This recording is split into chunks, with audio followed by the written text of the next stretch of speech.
Esta es la primera sesión entonces. Porque este sí no cierra las sesiones, mira. ¿Está grabando? Sí. Ok, Sí, señor. Sí, ya inició la grabación. eso. Entonces, esta es el curso del año 2026, muchachos, de ecografía de urgencias, cuidado intensivo, UCI perioperatorio. Esta versión tiene unos ajustes en la parte teórica y también algunos ajustes en la parte práctica.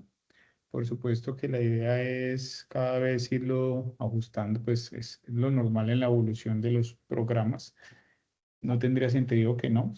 Y eso pues obviamente va a ir alineado a como lo vayamos viendo en la parte temática, cómo van ajustándose en el camino cómo van evolucionando los currículos, los temas, lo que ustedes mismos o los que ya han ido pasando, por supuesto, van proponiendo en cuanto a parte de contenido.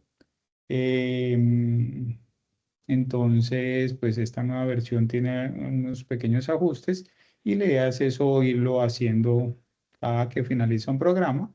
Se hace una revisión y se hace una nueva propuesta.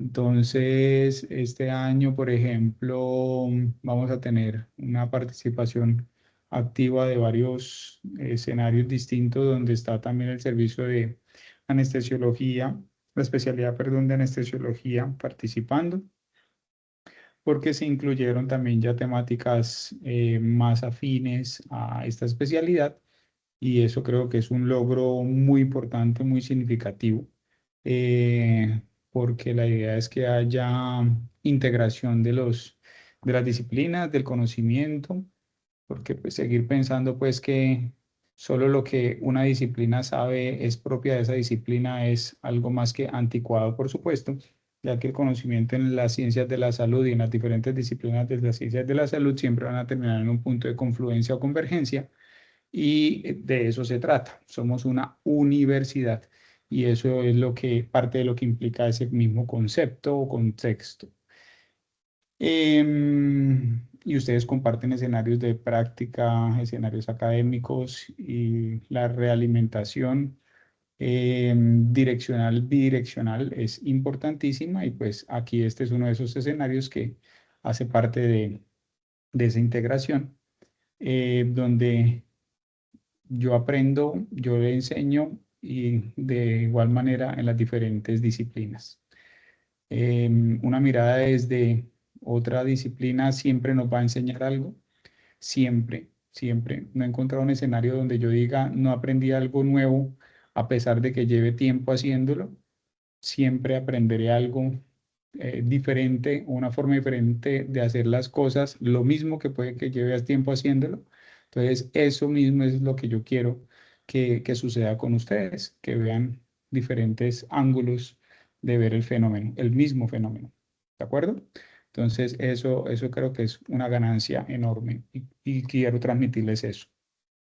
En la práctica también. Entonces, seguramente en la parte práctica, a diferencia del año pasado, nos vamos a mezclar con esa misma intención, porque no solamente es que yo les enseñe cómo yo lo hago, sino que ustedes también sean un poco más partícipes de eso, de cómo lo han visto, qué han encontrado, qué han notado y cómo se pueden ir mejorando cada vez más las cosas.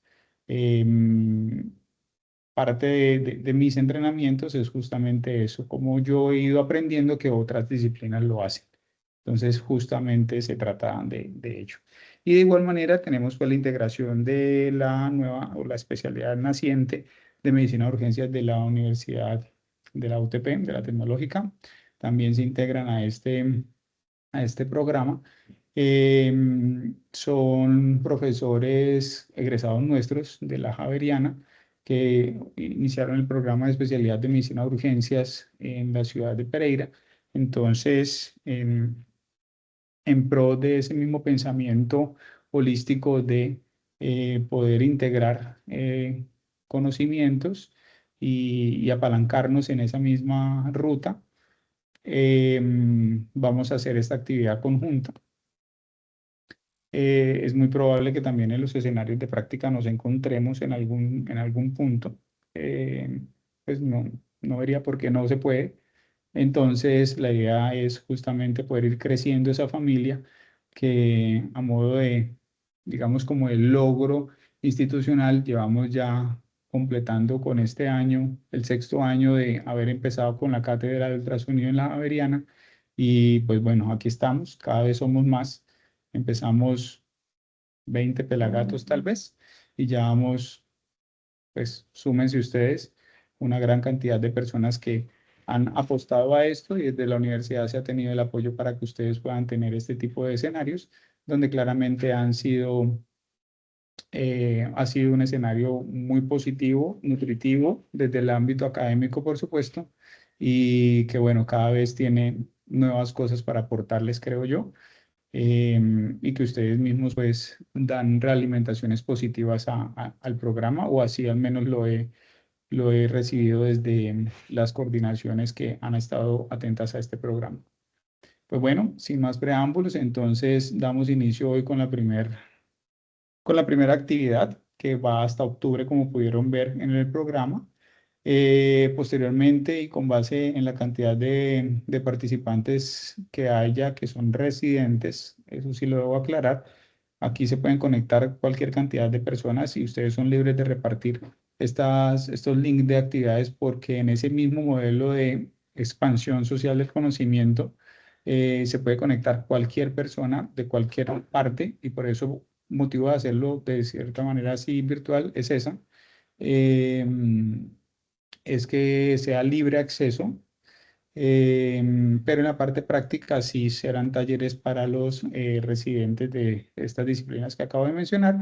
Entonces, en su momento les haré llegar con tiempo suficiente, porque se requieren los permisos en las diferentes coordinaciones y en los diferentes centros de práctica para que podamos organizar los talleres que también no los vamos a hacer concentrados como lo hicimos el año pasado hacia el final del taller, del entrenamiento, sino que los vamos a hacer repartidos en el año, también por una recomendación que hicieron desde algunos de ustedes. Entonces escuchamos, copiamos esa recomendación y vimos si tiene sentido que lo volvamos a hacer como lo hacíamos anteriormente, que era tratar de dividirlo durante el año. Entonces los vamos a volver a dividir durante el año. Entonces, próximamente les pasaré la programación para que podamos avanzar en ese tema. Es muy probable que empecemos a partir de, estamos febrero, marzo, abril, a mediados de mayo más o menos, empezaríamos con estos talleres, ¿de acuerdo? Y pues bueno, es como la parte introductoria que les quería hacer mención. Va a haber mucha participación por parte eh, en estos talleres de los especialistas que están haciendo su entrenamiento avanzado en ultrasonido. Hace parte de su formación también la parte de entrenamiento en la parte docente, así como en su momento está el doctor Carlos Castro, que hizo parte de esos talleres en ese periodo. De pronto no lo recuerdan porque ustedes de pronto no estaban en esas primeras fases, pero había otras doctoras que estuvieron en esos talleres que no estaban en entrenamiento avanzado, porque eran simplemente participantes que me ayudaban en sus talleres, pero siempre ha habido alguien más que me ha ayudado en estos talleres. En esta oportunidad pues van a ser estos especialistas que están haciendo su entrenamiento avanzado en ultrasonido. Entonces, para que sepan que ellos hacen parte de esto y son quienes incluso están haciendo parte de las tutorías para el diseño de estas actividades teóricas que haremos los días martes en esta jornada o en este horario. Y por ahí les hago la cuña también, pues que estas actividades se graban, se montan a las redes del canal en este caso, pues de la residencia de la Javeriana. Seguramente los compañeros de la UDP también lo pueden utilizar o se postearán entre facultades. Pues, la idea es crear redes colaborativas, por supuesto. Para que haya igual difusión por parte de ustedes, creo que esa es una buena forma de hacer conocer tanto los programas como los contenidos, y también invito pues a los compañeros de anestesiología a que hagan lo mismo y que también nos participen de las actividades que ustedes hacen a su interior para que haya como esa forma de crecimiento académico conjunto que creo que es necesaria en estas épocas pues donde las redes es una excelente forma de también educar, que creo que está al alcance nuestro y debe estar al alcance nuestro desde el ámbito universitario, por supuesto. Y lo otro es, trato de canalizar como toda la información fundamentalmente con una persona, solo por cuestión de logística, más que estar difuminando información y que de pronto en algún momento diga algo que se me sale por ocupaciones múltiples. Entonces, todo lo canalizo con el jefe de residentes de la especialidad de urgencia de la Javeriana, solo por cuestiones logísticas, no es por ningún otro motivo. Entonces, con Álvaro Rosas a hoy el jefe residente, pues si el día de mañana es otra persona, pues es otra persona, pero es el jefe residente de urgencias de la Javeriana, quien concatena toda esa información, así que ya ustedes han tenido contacto con él para cualquier como situación y pues si el doctor no les da respuesta, obviamente yo soy el responsable directo de todo esto y pues por supuesto que me pueden escribir. Entonces ahí quedan abiertas esas líneas de comunicación en caso que requieran alguna situación en específico, la que sea. No hay pues como una limitación para contactarme, solo que sepan que hay un canal adicional por donde pueden obtener información. ¿De acuerdo? Bueno, listo. Entonces, no siendo más, arranquemos y empezamos por los principios físicos, que siempre es una charla que genera un poquito de angustia en algunos cursos que daba anteriormente. Era como que, caramba, ¿y esto qué? Porque tratar de aterrizar eso en el escenario clínico a veces es un poco difícil cuando uno está empezando, pero la idea es poder tener algo de entendimiento de esto, porque van a ver, así como el escenario de botonería, el escenario de Doppler, que a veces son conceptos como que, ¿cómo cojo esto? ¿De dónde lo interpreto? Solo cuando uno se empieza a enfrentar a eso y hace consciente de eso, ve la real aplicación. Y por eso mismo es que se vuelve en algún punto los que manejamos esto o vivimos con esto o convivimos con esto, empezamos a entender la importancia de esto. Es como tratar de manejar un estado de choque sin saber fisiología. Se vuelve imposible en algún punto. Usted lo puede hacer de forma receta, pero acabo de terminar una charla donde les decía justamente, si usted no conoce qué es lo que está haciendo el detrás de cámaras, termina haciendo vainas que no corresponden. Aquí pasa lo mismo. Si usted no conoce los principios físicos de lo que es el ultrasonido, pues muchas cosas se te van a pasar y las estás viendo y no las estás identificando porque simplemente no sabes qué es eso. Esta charla es con esa intención, ¿de acuerdo? Bueno, muy bien, entonces arranquemos. Bienvenido, Miguel. Abra su micrófono, por favor. Listo, Pongamos profe. la presentación. Recuerde, 40 minutos máximo. Tratemos de adherirnos a esos tiempos. Les pido pues como estricta adherencia con eso. También para las próximas conferencias. Recuerden también que la idea es volvernos para ustedes y para este escenario de entrenamiento lo más práctico posible en los conceptos, porque aquí yo no pretendo que ustedes se vuelvan radiólogos, no es el objetivo, no es el escenario, sino que sea muy ajustado a lo que ustedes van a realizar realmente. ¿De acuerdo? Que tenga una practicidad de ese concepto. Listo.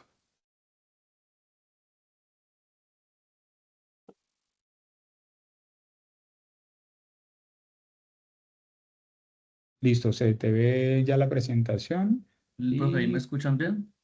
sí, yo creo que yo sí lo escucho. No sé si los demás están bien ¿Se también. Sí, escucha Miguel. bien? Sí, se escucha bien. Perfecto, listo. Muy bien, Listo. ánimo. Listo. Buenas tardes para todos. Como dijo el profe, empezando entonces el módulo de ecografía 2026. Mucho gusto. Quien les habla, Miguel Betancourt, residente de Medicina de Urgencias. Vamos a hablar un poco entonces de los principios físicos del ultrasonido y como este año el profesor nos lo pidió al inicio de la charla, 5 preguntas que van a ser escogidas dentro del público para su respuesta, ¿vale? Entonces, la primera, ¿cómo afecta el aumento de la Pero venga, frecuencia de ultra... ¿a quién le vamos a preguntar? Escojamos a alguien. ¿A Ah, quién? profe, no sé, A cualquiera. ver, pues, digamos, ¿Carlos está conectado o no? O no, Rosas, escoja a alguien al azar. Ya, Cristian Rivas. Listo, Rivas.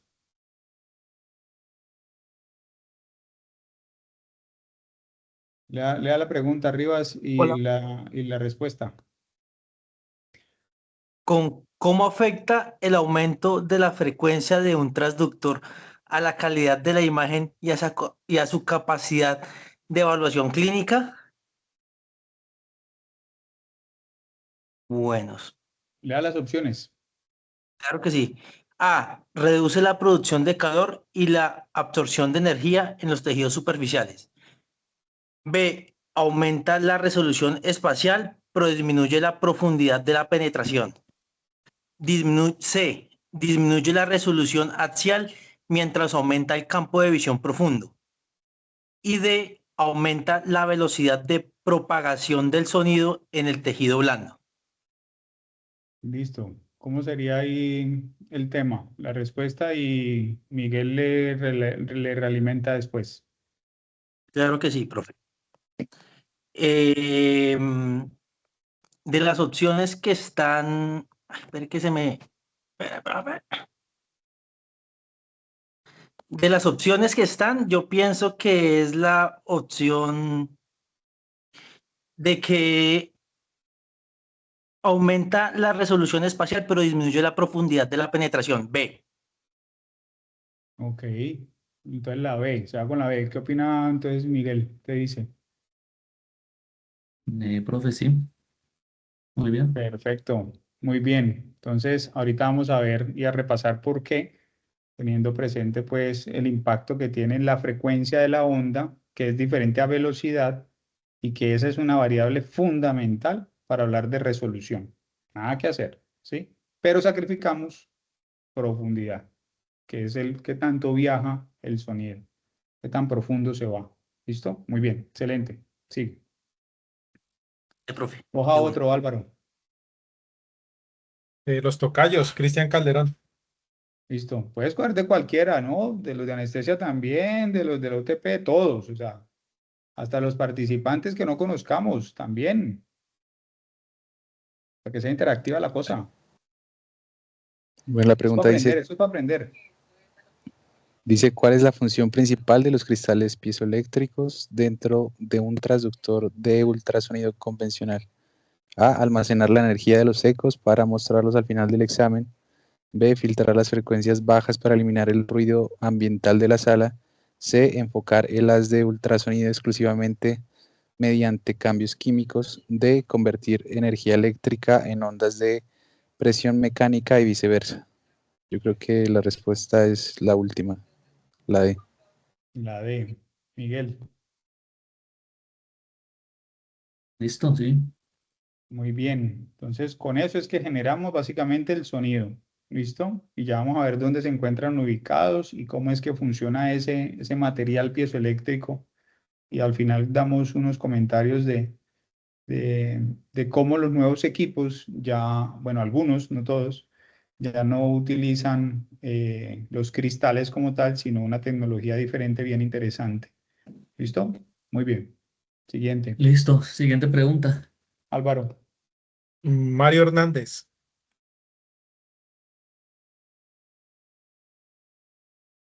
Buenas noches. Hola. Entonces, voy a leer la pregunta. ¿Qué ocurre cuando el haz de ultrasonido encuentra una interfaz con una diferencia de impedancia acústica menor? A. Se produce una reflexión total, creando una sombra acústica intensa. La frecuencia de la onda, B. La frecuencia de la onda aumenta para compensar la falta de eco. C, la mayor parte de la energía se transmite a través de la interfaz. D, se genera un artefacto de imagen en espejo inmediatamente. Ujú. Ya, déjenme 2 segundos, doc. Hágale. 2 segundos.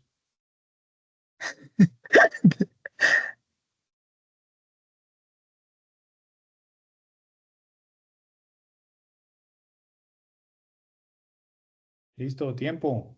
Miguel. Eh, Bueno, hágale. podri- eh, la C, la mayor parte de la energía se transmite a través de la interfaz.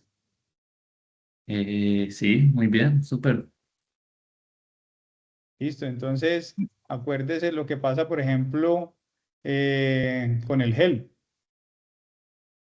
por ejemplo, o qué es lo que pasa cuando usted pasó de el hígado y el hígado, después del hígado hay agua, ¿cierto? Entonces Sí, ahorita vamos a sí, ver sí, qué sí. es lo que sucede exactamente. Pero lo contrario, si usted encuentra un pedazo de grasa después del hígado, la vaina se pone dura.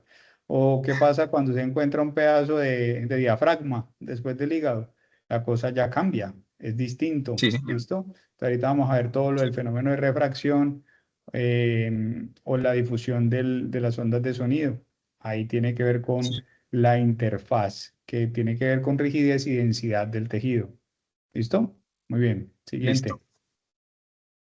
Álvaro. Siguiente, la doctora María Paula Blanco. Buenas noches. Hola.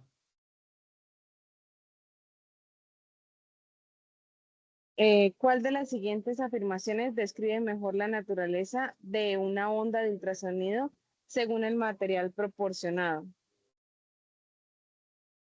Es una onda mecánica que se mueve mediante las fases alternas de compresión y rarefacción.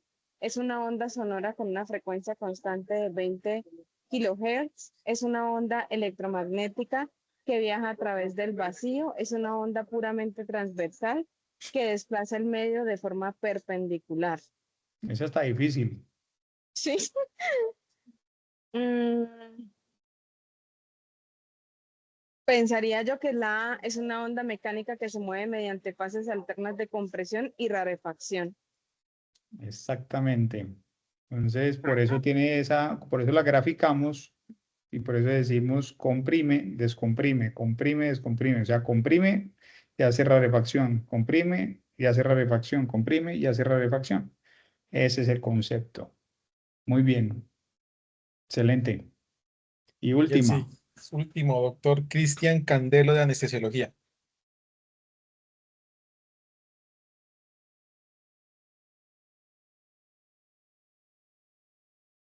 Hola, buenas tardes, ¿me escuchan?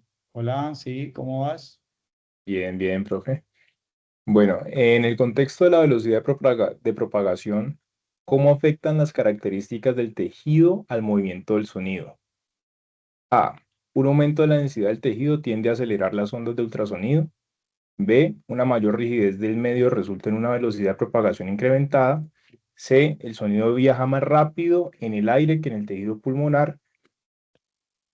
D. La velocidad es constante en todos los tejidos biológicos a 1540 metros sobre segundo. Ujú. Tiene cascarita esta pregunta.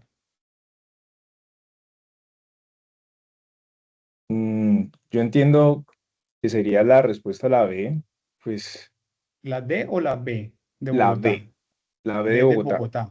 que a mayor rigidez del medio resulta en una velocidad de propagación aumentada.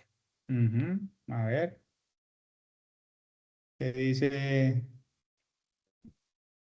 Listo, entonces por eso decía lo del tema de la cascarita. Ahorita vamos a ver lo del tema de cómo es el comportamiento de lo de los tejidos biológicos, porque ahí te puede, no sé si ahorita quien levantó la mano va a hacer de pronto alguna intervención alrededor de ello. Pero sí, mire que cuando así, de hecho, le grafican a uno cómo se dan cuenta nuestros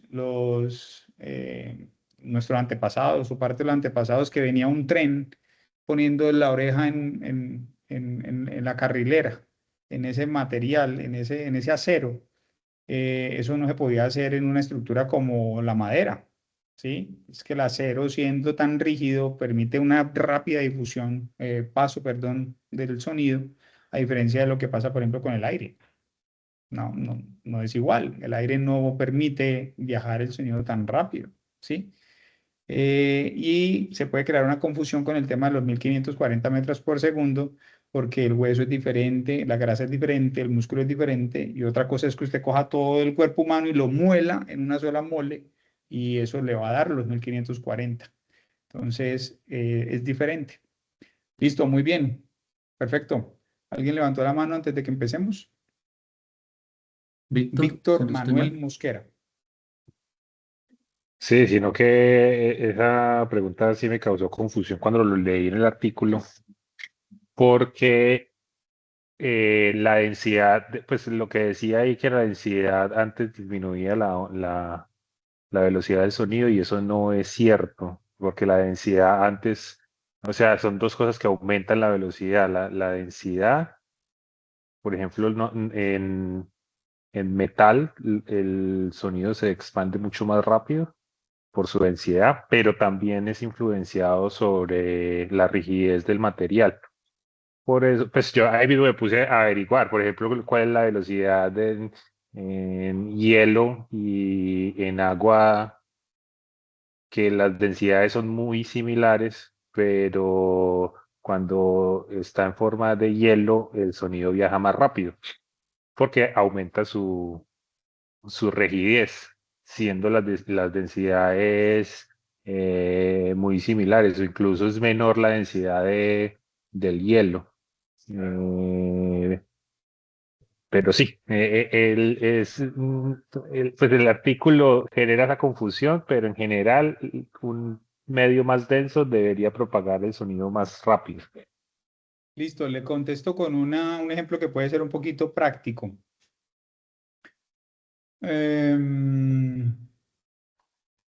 Primero, densidad y rigidez son dos conceptos diferentes. Sí, ¿Listo? señor. Algo denso no necesariamente es equivalente a algo rígido. Primer punto. Segundo punto, un pedazo de grasa, por ejemplo, o bueno, ¿cómo medimos la densidad? Es comparado con la del agua, ¿cierto? Todo lo que es tema de densidad se compara con base en el agua. Entonces, algo que sea de menor densidad a la del agua es lo que flota, ¿cierto? Lo que es de mayor densidad es lo que se cae dentro de un vaso de agua, por ejemplo. Lo que flota tiene menos densidad, lo que tiene más densidad se va al fondo del vaso lleno de agua. Las cosas que, por ejemplo, la grasa, un pedazo de grasa compacta, ese pedazo de grasa va a quedar flotando. Y si usted mira la grasa por ultrasonido, la grasa, ¿cómo se ve en ultrasonido? ¿Blanca o negra? Si no sabe, Hipoecóica. puede decir que no sabe, no pasa nada. Negro. No, se ve blanca. No, ¿Listo? Y si se ve blanca, ¿qué quiere decir? ¿Que dejó pasar el sonido o que rechazó el sonido? que lo rechazó. Exactamente. Y si rechazó el sonido, ¿qué quiere decir? ¿Que dejó pasar fácil el sonido o que no lo dejó pasar fácil? Si es muy ecogénico, quiere decir que no lo deja pasar. ¿Listo? Entonces realmente no acelera el sonido. Antes lo repele. Entonces las cosas que tienen baja densidad, como la grasa, no dejan pasar fácil el sonido. Por eso la A, es falsa. ¿Sí? Entonces el ejemplo es agua, grasa tiene baja densidad, flota. ¿De acuerdo? Y la grasa en ecografía, y lo vamos a ver, ¿sí? Se ve blanca. Sí, no, es Blanco, que me está dando la razón. O sea, la grasa que tiene menor densidad es más lento el paso del sonido porque baja la ajá. densidad, Sí, ese es el concepto. sino que el artículo dice lo contrario. Ok. Esa fue mi confusión. Ah, ya, listo. Específicamente el Pero ya artículo lo vamos a dice lo aclarar contrario. entonces. Listo, ya lo vamos a aclarar. Perfecto. Listo, muchachos. Arranquemos entonces. Ánimo, pues. Listo, profe.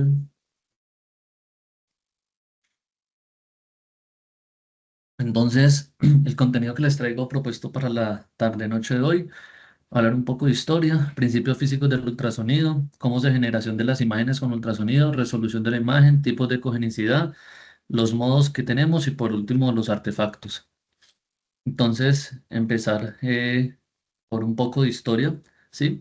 En 1774, a eso de los finales del siglo XVIII, Lázaro Spallanzani, él estudiaba la física de las ondas sonoras y a partir de aquí fue que se vino a empezar a hablar sobre el término ecolocalización, dado que él realizó estudios en murciélagos él observaba que estos murciélagos no se perdían en la oscuridad y que llegaban pues, a su sitio de origen, a su sitio donde estaban. Entonces lo que él hizo, la historia relata que él como en la torre del campanario, lo que hizo fue como atrapar estos murciélagos, relata que los cegó, los dejó sin ver y los volvió a soltar a estos murciélagos. Tiempo después vuelve y los captura en la torre de Pava y se da cuenta pues que uno, que los murciélagos volvieron otra vez a la torre del campanario sin su visión y que ellos seguían comiendo, alimentándose sin ningún problema. Entonces fue aquí entonces donde se dijo que los murciélagos podían escuchar su camino en la oscuridad y se empezó a hablar de ecolocalización.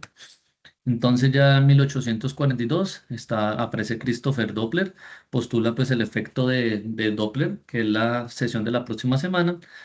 Por otro lado, en 1880 aparece Pierre y Marie Curie, que ellos eran dos hermanos, y lo que descubrieron fue el principio de la piezoelectricidad. Y adelantándome un poco a lo que consistía, lo que era es que una carga de energía, de electricidad, comprimía un cristal y esto iba a generar unas ondas.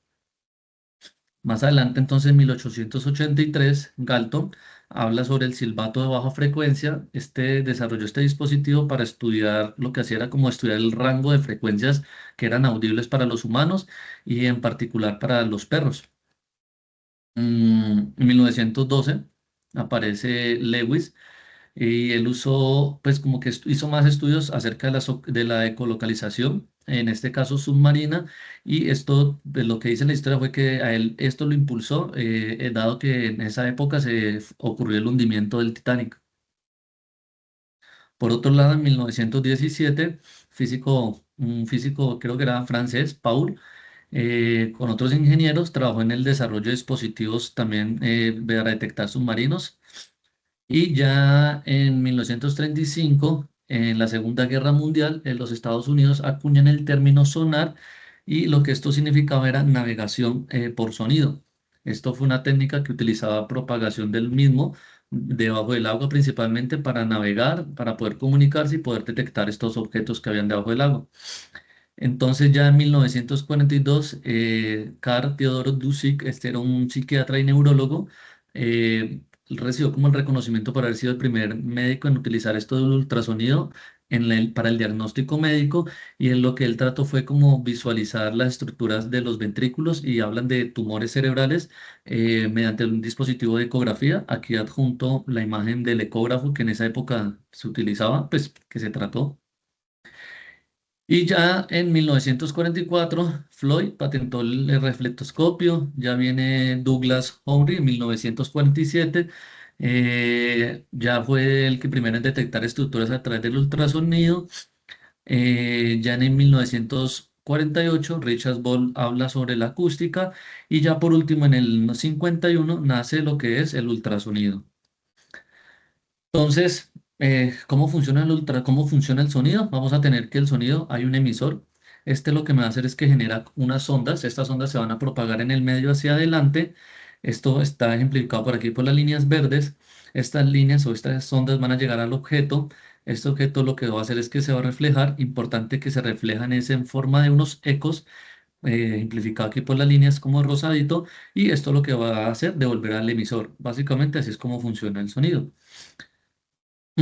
Algo importante entonces aquí para aclarar es que ¿qué son las ondas de sonido? Son perturbaciones las cuales se propagan a través de un medio o un espacio y van a transferir energía o sin desplazar las estructuras del medio.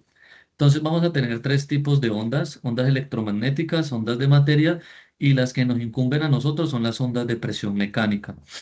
Entonces, estas ondas electromagnéticas son perturbaciones que no necesitan ni ningún medio u objeto para propagarse y pueden viajar fácilmente a través del espacio.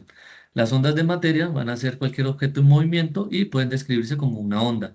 Y ya las que nosotros vamos a usar en el ultrasonido son ondas de presión mecánica. Estas van a ser repetitivas que se propagan de manera longitudinal en diferentes medios, ya sea agua, aire o metal. También tener presente que la velocidad del sonido depende también de la dureza y del medio determinado y que utilizamos pues son ondas de presión mecánica, ¿sí? Entonces, una de las preguntas hablaba sobre esto, ¿sí? Los principios del ultrasonido, en el cual una onda mecánica que se mueve a través de fases de propagación fases de propagación, como aquí tenemos una zona de alta presión que va a ser llamada compresión, que va a ser una deflexión positiva, ¿sí? Y una de baja presión o una descompresión, también llamado rarefacción, que va a ser una zona de baja descompresión, que vamos a encontrar aquí como la deflexión negativa.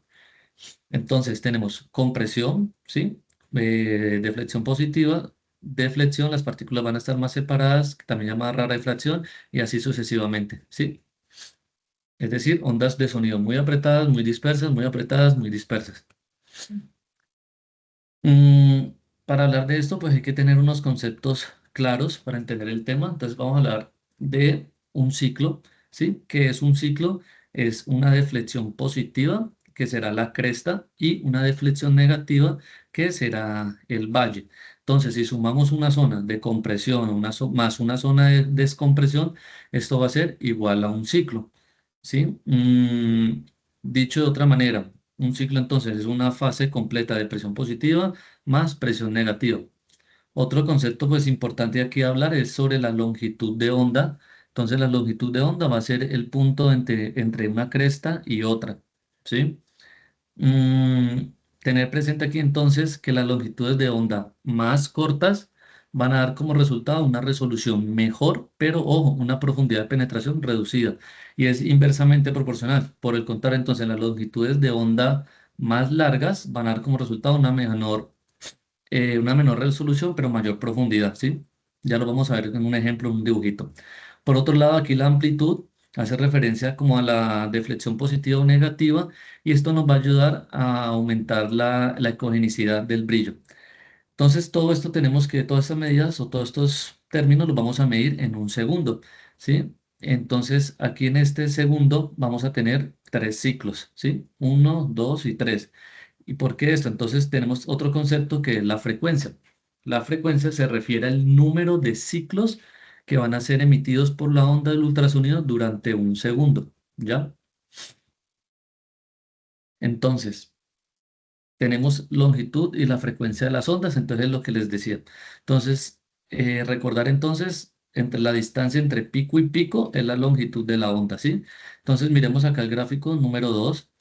Tenemos una longitud de onda más pequeña, de aquí a acá, una longitud más pequeña, por lo que se aumentó la frecuencia. En cambio, cuando la longitud de onda es mucho mayor, baja la frecuencia. ¿Listo? Mm, por eso, las ondas de ultrasonido a alta frecuencia ofrecen una mejor resolución, en cambio a baja frecuencia, poca resolución.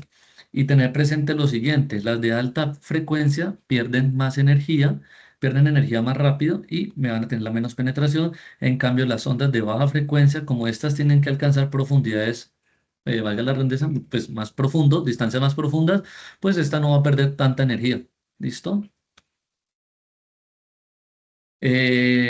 Otro término, de aquí tenemos que saber que Heinrich Rudolf Hertz fue el físico alemán que descubrió el efecto fotoeléctrico. Él hablaba sobre la propagación de estas ondas y la forma en las que éstas se producían. Entonces, de aquí se acuñó el término hercio o hertz, que el cual lleva su nombre. Y aquí entender entonces que un hertz es la unidad de medida y un hertz es un ciclo por segundo, es decir, cuántas veces una onda vibra en un segundo. Por ende, entonces tenemos que un kilohertz es igual a 1000 Hz y que son 1000 ciclos por segundo. Un megahertz es igual a 1 millón de hertz y esto es igual a 1 millón de ciclos por segundo. También entender que lo que nosotros escuchamos va entre el rango de entre 20 a 20.000 Hz. Entonces, para hacer esto un poco más didáctico, tenemos esto, una sonda de ultrasonido de 5 Hz. Lo que hacemos es reemplazar, si dijimos que 5 Hz es igual a, que un Hz, perdón, es igual a 1 millón de Hz, entonces 5 Hz son 5 millones de Hz. Esto, 1 dividido entre 5 millones, nos da a 0.2 microsegundos, que es lo que recorre el sonido, ¿cierto?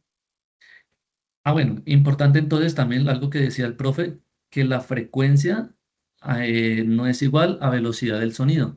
Entonces tenemos acá una sonda de 3 Hz, 6 Hz y 10 Hz y miramos que por más que se aumente la frecuencia, la velocidad del sonido en un segundo va a ser la misma. ¿Listo? mm, hablar también sobre la velocidad de propagación del sonido en los diferentes tejidos que encontramos. Entonces, pues si bien no es necesario que nosotros tengamos que conocer con exactitud la velocidad de cada uno en los tejidos, sí es necesario que entendamos cómo varía la velocidad del sonido entre los diferentes medios y cómo tanto los tejidos blandos, agua, aire, hueso, esto cambia. Entonces, la velocidad de propagación tenemos que es la velocidad en que en la cual las ondas de ultrasonido pasan a través de un medio y es independiente de la frecuencia.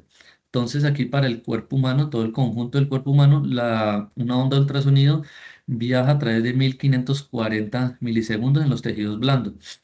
Entonces, la velocidad de propagación depende de las características del medio, como lo dijimos, y en general, a una mayor rigidez en el medio da como un resultado una mayor velocidad de propagación, mientras que una mayor densidad tiende también a reducir esta velocidad de propagación de las ondas de ultrasonido.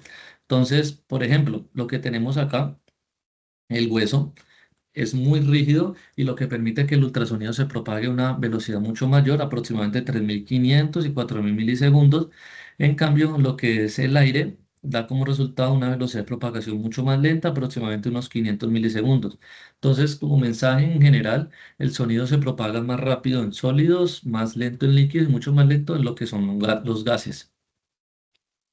La propagación de las ondas, entonces, como hemos dicho, las ondas viajan de manera longitudinal y su velocidad está determinada por las características del mismo. Entonces, lo que hemos dicho, en el fluido, el sonido viaja muy bien en los medios acuosos y este lo va a atravesar o medio atravesar.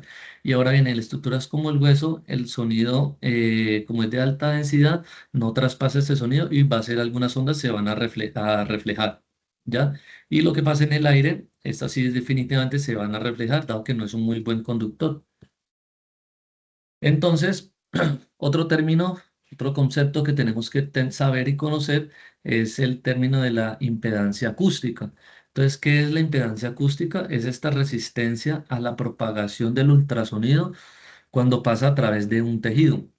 En otras palabras, impedancia es igual a la densidad por la velocidad de propagación de una onda sonora. Entonces, por lo tanto, si la densidad de un tejido aumenta, la impedancia o la resistencia del mismo también lo hará. Entonces, como vemos acá, la densidad del hueso es mucho mayor, 1.9, y por ende la impedancia acústica también va a aumentar.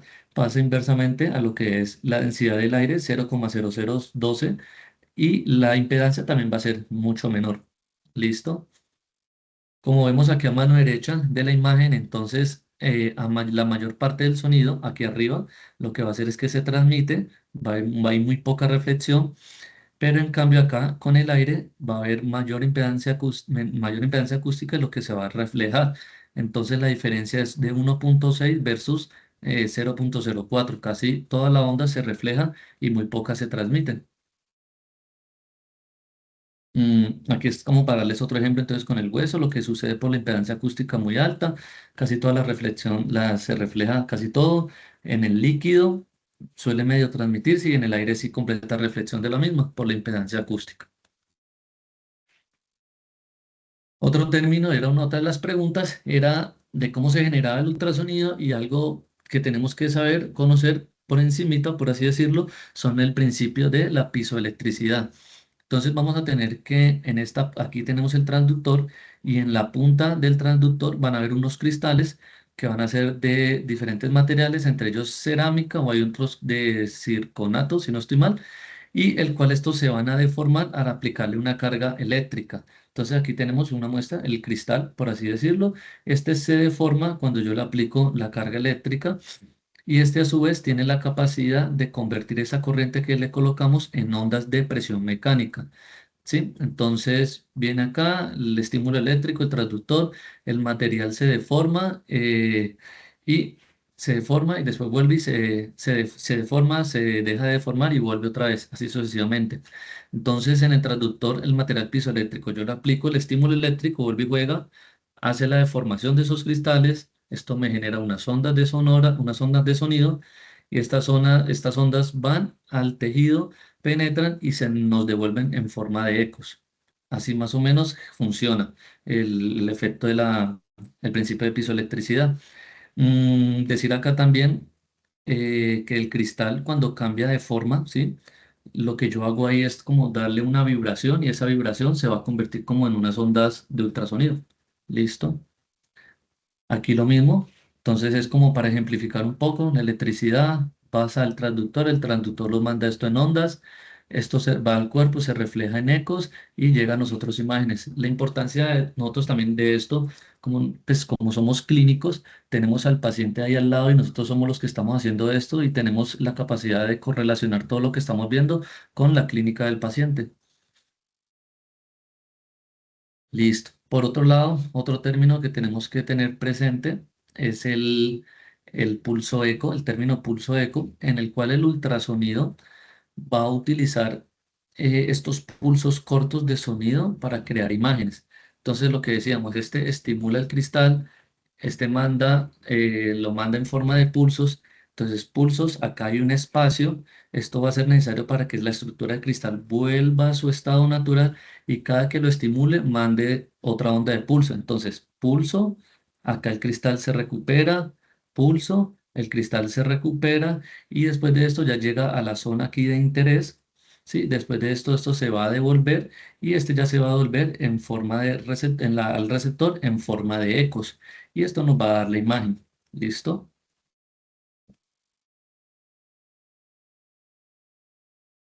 Otro término que tenemos que tener presente son dos términos básicamente. Uno que es el periodo de repetición pulsado y otro que es la frecuencia de repetición pulsada, ¿sí?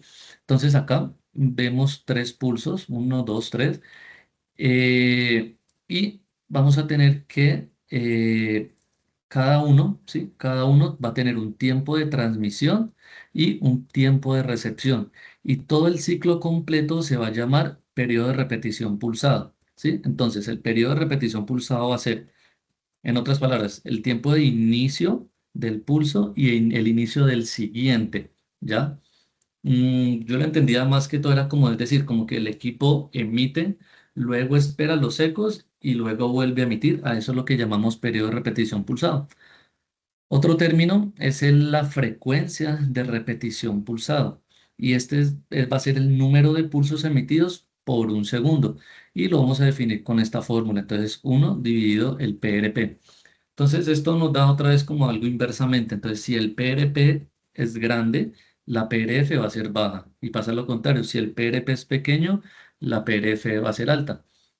Entonces, aquí traigo esto como esta imagencita como para hacer una analogía de lo que es. Entonces dice, eh, el PRP va a depender entonces de la profundidad máxima que queremos explorar. Entonces, si estamos mirando estructuras muy profundas, como están acá, estructuras muy profundas, estas necesitan de ondas sonoras que viajen más lento, por lo que tardan mucho más tiempo en regresar, lo que requiere tiempos de escucha mucho más prolongados y el PRP va a estar aumentado y el PRF va a disminuir, lo que permite obtener imágenes mucho más profundas. Y por el contrario, un PRF más alto significa que los pulsos por segundo eh, los pulsos por segundos van a estar ahí más cortos, tiempos de escucha mucho más cortos y me va a producir una mejor imagen de resolución, pero una muy poca profundidad. ¿Listo? Conocer los tipos de sondas que tenemos. Entonces, la sonda lineal, vamos a ver que va a tener una muy poca penetración, 6 centímetros, pero una muy buena resolución. Todo lo contrario con la sonda convex, que va a tener muy mala, por así decirlo, resolución, pero una muy buena penetración. Y esto lo vemos ejemplificado aquí entonces con esta gráfica. Sondas de baja frecuencia van a tener muy buena resolución, la línea aquí azul, muy buena resolución, pero, perdón, muy buena penetración, perdón, muy buena penetración, pero muy baja resolución. A diferencia de las sondas de alta frecuencia, muy mala penetración, pero muy buena resolución. ¿Listo? Y eso lo vemos acá entonces también con esta imagencita. Entonces, alta frecuencia que va a tener, vuelvo y repito, baja longitud de onda. Las sondas de alta frecuencia tienen una baja longitud de onda, a diferencia de las de baja frecuencia tienen una longitud de onda muy amplia, pero baja frecuencia. Entonces, estas longitudes de onda más cortas dan como resultado una resolución mejorada, pero una profundidad muy mala.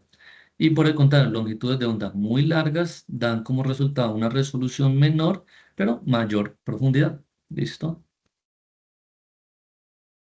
Mm, También tenemos que tener en cuenta estos términos, que es la interacción del ultrasonido con los tejidos. Entonces, a medida que el haz de ultrasonido va pasando a través de los diferentes tejidos, este va a sufrir unos procesos como lo que se conoce como una reducción o debilitamiento, por así decirlo, de la energía. Y esto se conoce como atenuación. Entonces vamos a tener la reflexión, que la reflexión ocurre cuando hay dos tejidos uno del otro y estos van a tener valores de impedancia acústica significativamente diferentes. Entonces casi todas las ondas de ultrasonido se reflejan y en vez de penetrar. ¿Listo? Esta es la razón por la que el hueso y el aire aparecen como unas líneas brillantes en la ecografía y también por las que se obtienen líneas A cuando hacemos ecografía a nivel pulmonar. Otro concepto es el de dispersión, ¿sí? Cuando las ondas de ultrasonido se encuentran con un medio con una superficie desigual, por así decirlo, entonces mayor parte de la onda continúa viajando a lo largo de su trayectoria, pero hay unas pequeñas que se dispersan en tejidos, se dispersan de manera aleatoria. Por ejemplo, en el tejido pulmonar dispersa estas ondas sonoras debido a que los alvéolos están llenos de aire. Otro concepto es el de absorción. Aquí en absorción es cuando las ondas de ultrasonido, así, aquí cuando las ondas de ultrasonido se dispersan, esta dispersa su energía y esta es absorbida por los tejidos. Esta, al absorberlo va a haber una mayor frecuencia y una mayor profundidad. Y por último, otro término es el de la refracción. Aquí en la refracción ocurre cuando dos tejidos que están muy similares y tienen impedancia acústica, pero están, pues es ligeramente similar. Entonces nos habla de que hay una desviación de su trayectoria original, o sea, viene la trayectoria y hay una desviación de la misma dado por la rigidez. Mm, También vamos a hablar sobre la resolución de las imágenes y aquí en resolución de las imágenes vamos a tener dos tipos de resolución en la cual está la resolución espacial y la resolución temporal, en la cual la resolución axial va a estar, la resolución espacial va a estar dividida en dos, en la resolución axial y en la resolución lateral. Entonces, saber que la resolución axial va a ser la capacidad que tiene el transductor para diferenciar dos puntos posicionados en un plano paralelo al eje del ultrasonido. Como vemos acá, entonces están dos objetos, pero no los diferencia, ¿sí? Entonces lo que hacemos es aumentar la frecuencia, disminuye la longitud de onda, hay pulsos de sonido mucho más cortos y lo que hace es mejorar la resolución axial y por ende ya podemos diferenciar esos dos puntos, ¿ya? Por otro lado, tenemos lo de la resolución lateral aquí a la derecha y es la capacidad para diferenciar dos puntos en el plano perpendicular al eje del ultrasonido. Entonces, el haz es ancho, el haz es ancho, no puede diferenciar los dos puntos, por así decirlos. Entonces, en cambio aquí en la zona focal donde es más estrecho, ese sí ya va a poder diferenciar estos dos puntos. Entonces, ¿cómo hacemos esto? ¿Cómo mejoramos esto? Uno, con el haz, con el foco y dos, ajustando la zona focal. Entonces, tenemos acá que la zona focal mm, va a ser la convergencia o el punto donde los haces van hacia la zona de mayor interés para mejorar la resolución. Y estos haces pueden ser modificables según el ecógrafo y dependiendo de que el número de los mismos va a tener mayor resolución. Otro tipo de resolución que se me olvidaba era acá. Entonces, vuelvo y repito, estaba la lateral, la axial y esta que va a ser la de elevación, ¿sí? Que esta básicamente nos habla es como del grosor del corte del ultrasonido. Entonces, imaginar que la luz del ultrasonido es como una línea y en cambio esta elevación va a ser mucho más gruesa y lo que me permite es que no se mezclen como objetos también. ¿Listo? Otro es la resolución temporal. Y la resolución temporal lo que nos habla es como el tiempo en que se tarda en crear una imagen y se mide por la cantidad de fotogramas creados por segundo. Entonces, vemos acá, porque en menos de 15 fotogramas los objetos detallados reducen la velocidad de fotogramas debido a que se necesitan más tiempo para crear cada fotograma. En cambio, imágenes que son como más profundas van a requerir menos tiempo para crearse, ya que los rayos recorren distancias mucho más cortas. ¿Alguien está hablando por ahí? Listo. Entonces, aquí vemos a 15 fotogramas, vamos a ver que la resolución es mucho mejor a diferencia de acá. Como yo entiendo esto de una manera un poco más didáctica, entonces dicho de otra manera, la resolución temporal consiste en que a través de varias imágenes, como vemos acá, se busca capturar el movimiento. Entonces, a un frame ratio, a un frame rate más alto, mejora la captura como del movimiento de cada imagen. Entonces, vemos aquí el caballito y su jinete. Si el frame rate es bajo, el movimiento se va a ver brincado, uno después de otro y así. Pero si yo aumento esto, ya se va a ver una imagen mucho más fluida, por así decirlo. ¿Listo? Otro de los términos a tener presente es el del armónico, ¿sí? Entender que el armónico es una frecuencia que se genera cuando la onda de ultrasonido viaja a través del tejido y este se va a distorsionar. Entonces, cuando el ultrasonido atraviesa el tejido, lo que hablamos del inicio, va a haber una zona de alta presión, que es la de compresión. Esta va a bajar mucho más rápido que la zona de baja presión, que es la de la rarefracción. Y esa deformación me va a generar lo que conocemos como armónicos, ¿sí? Estos armónicos se dicen que son múltiplos de la frecuencia inicial. Entonces, de ejemplo, yo mando una frecuencia de 2 Hz y me devuelve armónicos, ejemplo, de 4 o 6 Hz. Entonces, para eso tenemos como un modo que va a ser el THI, que es imagen de tejido armónico, y es una técnica que utiliza las frecuencias armónicas generadas por una propagación que va a ser no lineal del ultrasonido para reducir estos tipos de artefactos y mejorar esta resolución, ¿ya? Entonces, lo explico acá, aquí con el armónico. Entonces, el armónico va a enviar 2 MHz, ¿sí? El enviado de megahertz. Como dijimos que el armónico lo que le devuelve son múltiplos, entonces se generan otros 4 MHz, pero este en total no va a escuchar 2 más 4 6, no, sino que estos dos como que los deja y solo va a escuchar estos 4 que venían del tejido, ¿sí? Esto lo hace ¿por qué? Entonces, porque los 2 MHz que vienen desde la piel, los que primero mandamos, estos ya vienen con mucho ruido. Entonces, lo que hace el armónico es coger estos 4 MHz que se generaron ya acá, por así decirlo, dentro del tejido, que ya vienen sin menos artefactos, y lo que hace es traducirlo en una mayor resolución.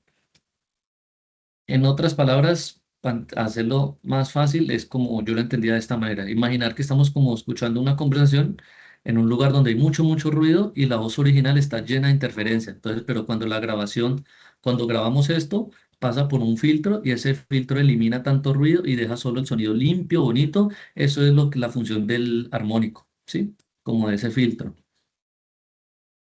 Por otro lado, tenemos la terminología del ultrasonido, ¿sí? Saber entonces que vamos a hablar de ecogenicidad.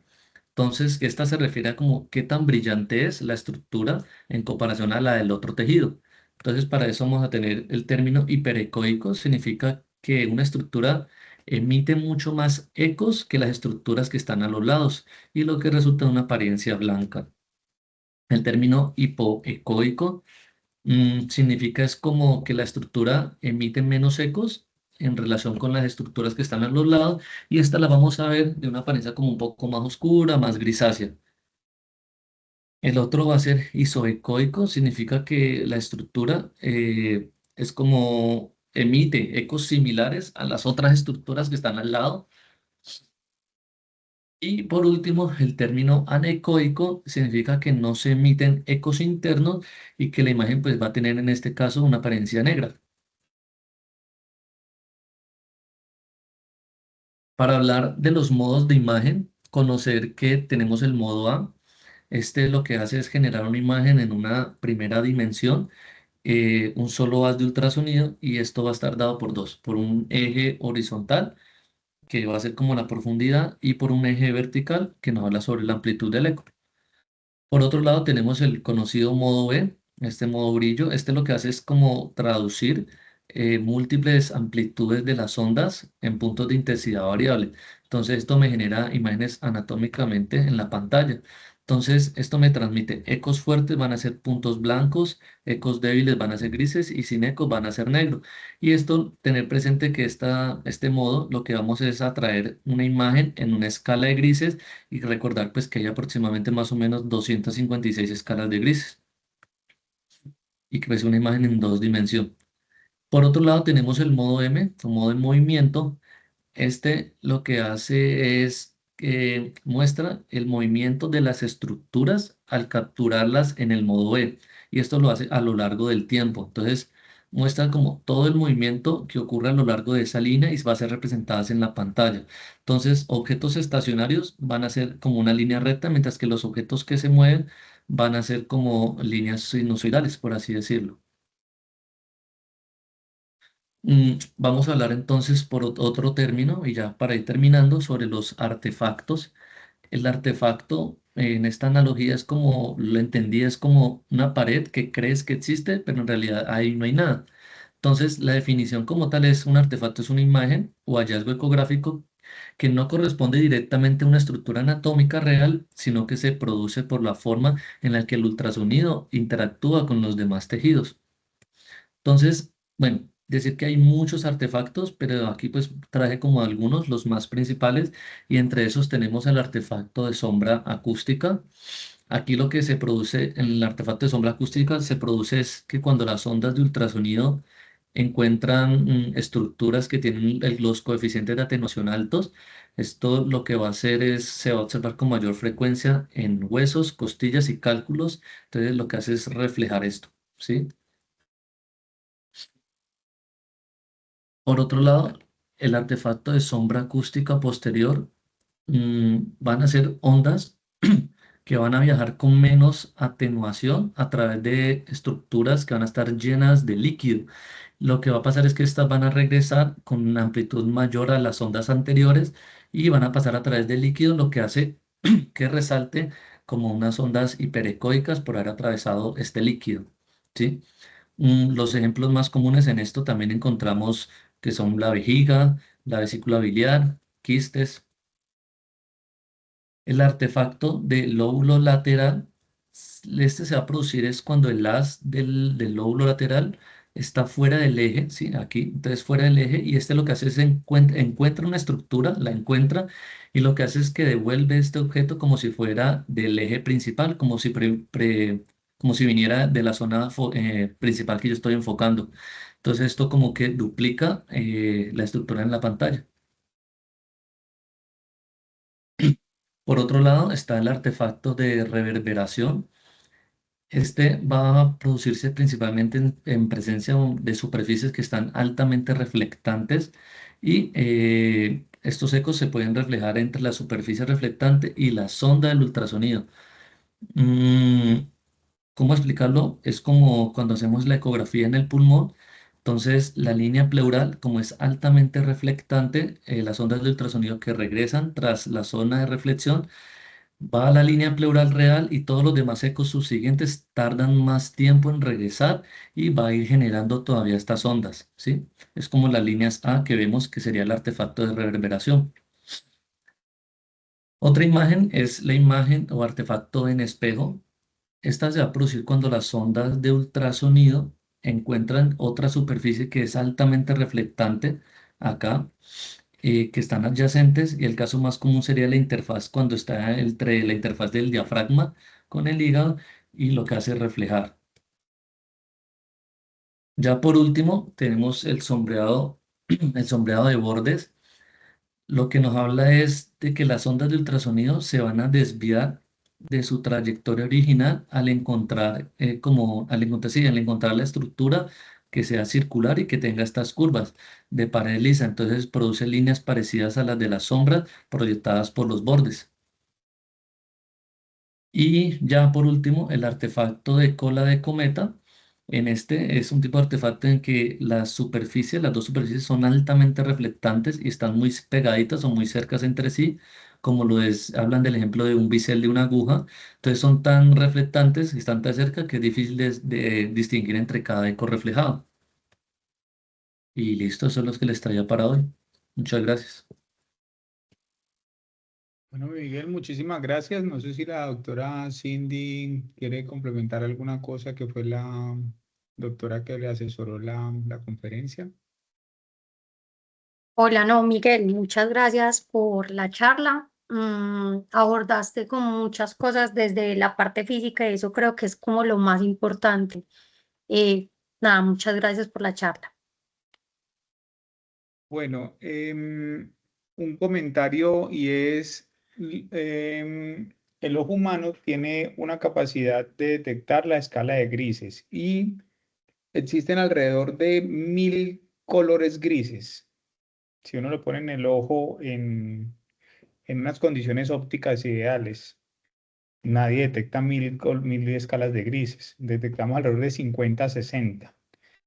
El ecógrafo usual logra discriminar 256 colores grises entre el blanco y el negro, ¿sí? Nosotros detectamos entre 50 y 60. Un ojo experto logra llegar hasta más o menos 80, máximo 100, muy experto, ¿sí? Es decir, ni siquiera la escala que nos da el ecógrafo somos capaces de detectarlos todos. Eso es un dato pues como curioso. Equipos más recientes, más nuevos, logran discriminar hasta 512 colores del gris o escalas del gris, ¿sí? Pero muchas de esas cosas del grises o de escalas del grises son manipuladas o manipulables con los ajustes que uno hace, que vamos a ver cuando hablemos de botonería, en el tema de la ganancia que se mencionó, en el tema de la, la escala como tal, en el tema parte de eso que estoy mencionando de la escala y el PRF, que lo explicó muy bien Miguel, lo del PRF que tiene que ver con el efecto Eco-Pulse, tiene mucho impacto en lo de Doppler, que lo vamos a volver a tocar en la charla de Doppler, y ahí sí que es importantísimo. Entonces, con esas variables y lo del rango dinámico, que también es otra variable que nos ajusta el tema de la escala de los grises, es muy importante y eso en la práctica se los voy a recalcar un poquito más. Previamente no se los recalcaba como mucho, pero para la hora de uno poder identificar cosas, se vuelve interesante y muy importante porque con esa manipulación de esas variables es que uno termina diciendo tiene o no tiene algún paciente. ¿Sí? Y ese es el nivel de importancia que tiene estos conceptos, porque uno mueve el botoncito y uno no sabe qué fue lo que movió y dice, y lo estoy viendo como muy granulosa esa imagen.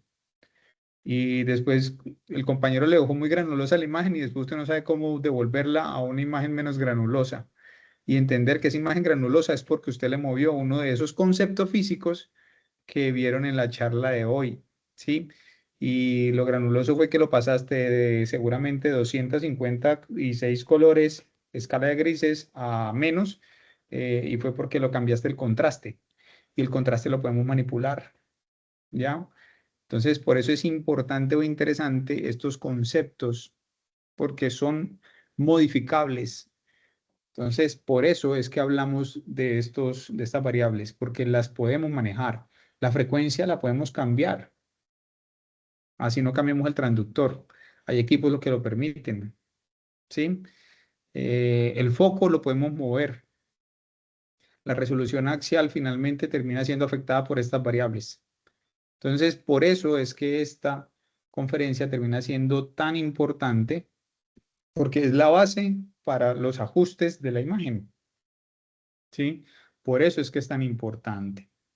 Y los artefactos, que lo van a encontrar de pronto en la literatura de los españoles como artificios, y el término médico realmente está aprobado como artefactos, y que suena como artefacto explosivo, etc. Los españoles dicen artificios.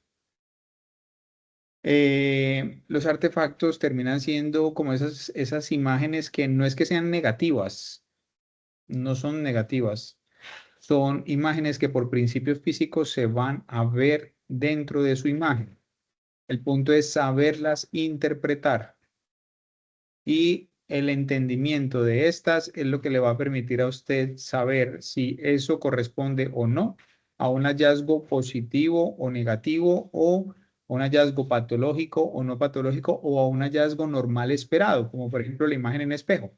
La imagen en espejo es un artefacto, pero es un hallazgo que usted debe ver. Si no lo ve, hay algo patológico. ¿Ya? Por eso es importante saberlo, conocerlo, buscarlo e interpretarlo, porque de eso depende que usted le ponga una connotación al paciente o al hallazgo que usted está observando en su paciente. ¿De acuerdo? Entonces, eso es lo interesante de esto. Es el principio. Eso es como, a veces lo llamo como la fisiología o la anatomía de la imagen ecográfica. ¿De acuerdo? Todos estos principios físicos. Entonces, eso es como lo que les quería como redondear de la idea. Y que lo vamos a ir tocando en las prácticas, porque es bien interesante también repasar esto y repasar sobre todo la parte práctica de esto que a veces puede ser un poquito como heterogéneo, difuso y como que está inmerso, pero como que a veces no lo tocamos y no lo podemos ver palpable. ¿De acuerdo? Listo, no sé si hay algún comentario, no veo manitos levantadas por acá. ¿Dudas, inquietudes? Felicitaciones para el doctor. Muchísimas gracias por su presentación. Una muy buena presentación, Miguel. Y pues bueno, nos vemos entonces dentro de 8 días. Que tenga muy buena noche, que descansen. Gracias. Muchísimas Sí, profe. gracias, Doc. Hasta Gracias. luego, que estén bien. Feliz noche. Gracias, gracias.